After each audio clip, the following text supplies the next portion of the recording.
Hey Shane, welcome back to the hottest podcast to keep you sleeping cool. Better Sleeping Tonight with Shane and Greg. Shane, what's going on today? Not a lot.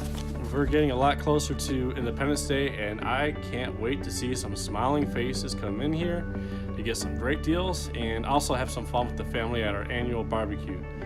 What about you, Greg? Anything new with you? No, sir. Independence Day is one of my favorite holidays, though, because we get to celebrate our freedom. And I want to thank you guys for serving out there. And speaking of being free, I just want to remind everyone that this podcast is 100% free.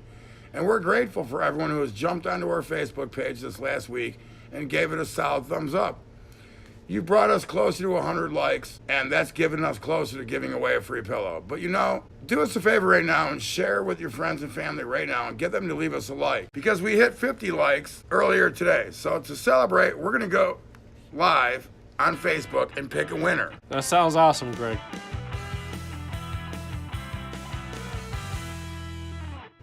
So we're just going to spend a moment here and just note that what we are covering today may be awful mattresses, but we will not be covering bed in a box today. The reason is that we want to save that subject for a separate episode. So all the foam mattresses today, are we covering the history or the brands that we carry? We will cover a little bit of both, but also explain what makes an awful mattress great. And the only reason I'm okay about us talking about the lines that we carry is because they are available at virtually every mattress store. Well, guys, this is going to be a long one. I can already tell. Well, I'm very passionate about the category, and I think once we get through all the material, we will have some passionate listeners out there. All right, so let's talk about the backstory, Shane. Who, where, when, and why was memory foam even made? The story behind memory foam actually goes back to the 1960s when NASA was working on making a lightweight material that would also help protect against impact and make a great seat cushion. Then in the early 80s, NASA released a memory foam to public domain. I don't know if I'm going to mispronounce this, but Fagerdala? I don't know. If someone out there knows, you let me know how it's pronounced. World Foams was one of the few companies willing to work with the foam because at that time creating the foam was still difficult and unreliable. Then in 1991, they released the Tempur-Pedic mattress. Yes, but initially memory foam mattresses, they had their flaws, especially in the heat category, Shane. We've all heard. But how long did it take for improvements to come along? Well, improvements came along in the next iteration as companies began using open cell structure to help with breathability. In 2006, the third generation of memory foam was introduced. Gel Visco, or gel memory foam, consists of gel particles fused with visco foam to reduce trapped body heat, help speed up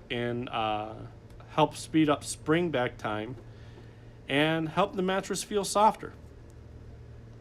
This tech became popular with the release of Serta's iComfort line in 2011.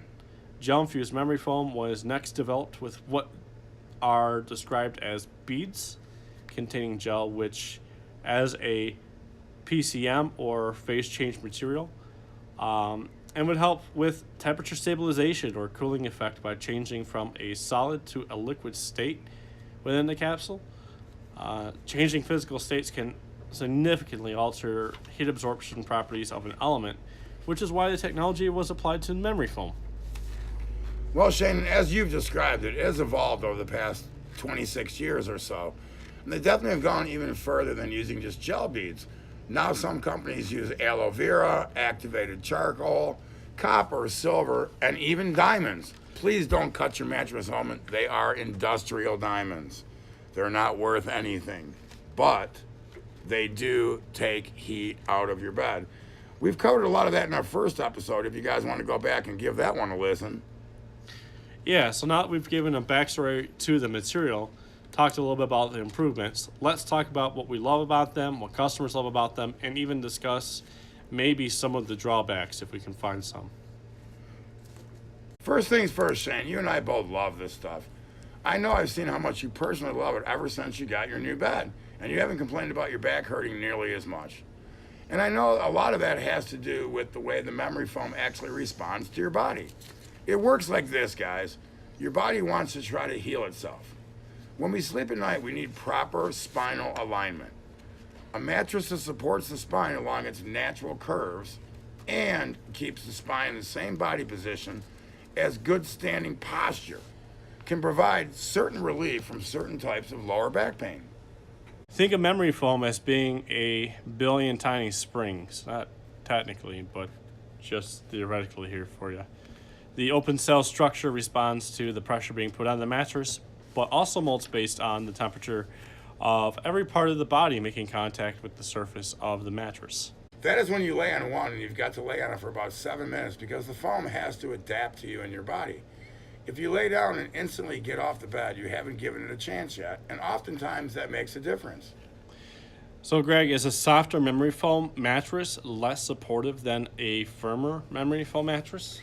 No, Shane, actually, with memory foam, they're all supportive, but some models may not be right for some individuals. Generally speaking, of course, the lighter the person is, the better a softer model will be for a pick for them.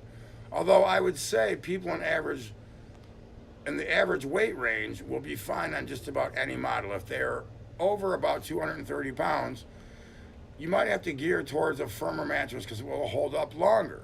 From iComfort, the Blue Max 5000 Luxury Firm is the closest thing to being a universal model, but the most popular models are the Blue Max 1000 series. Well, I'm in my 240s and I am on the 3000. I can fall asleep on my side, my back, my stomach, but once I fall asleep, I generally don't move much. And we get a lot of people that ask us about heat retention, which we've already covered. But then they say they don't like the idea because they can't move. What do you have to say to that, which might maybe help them think differently? Well, Shane, you know what? When you're sleeping, you don't want to move. That's what we try to minimize here. You won't be able to find a position, fall asleep, and stay in that position all night long. The thing is, the more you toss and turn, the more you feel your partner's movements, the more times you're going to wake up or drop back down to the start of your sleep cycle, which can oftentimes lead to people waking up for a few minutes. Now, the standard sleep cycle for an adult male is 90 minutes long and starts at stage 1 when the person is drowsy or awake to falling asleep. Brain waves and muscle activity start to decrease at this stage. Stage 2 is when the person experiences a light sleep. Eye movement stops and brain wave frequency and muscle tone is decreased.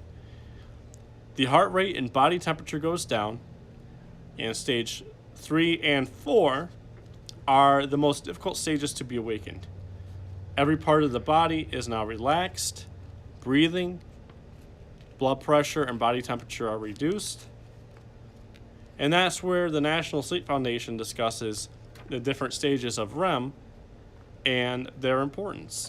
They describe REM sleep as a unique state in which dreams usually occur. The brain is awake and the body paralyzed.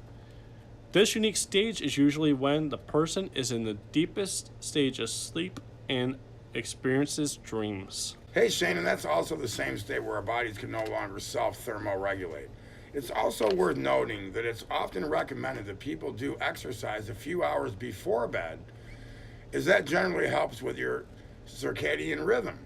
The interaction between sleep and thermoregulation leads to different thermoregulatory responses depending on the sleep stage, and alterations in sleep when in a cool or warm environment.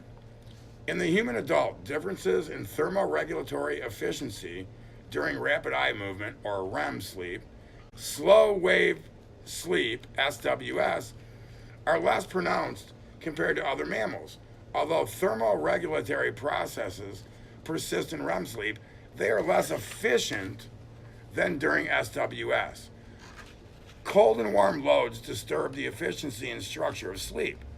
The duration of REM sleep, and to a lesser extent of SWS, decreases.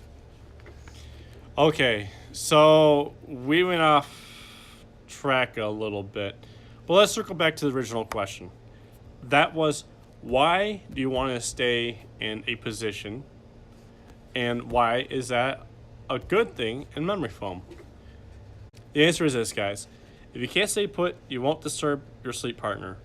In a traditional mattress, there is still a good amount of motion isolation, but not nearly as good as a mattress that has all foam. If you can't feel the other person move, you can stay asleep longer.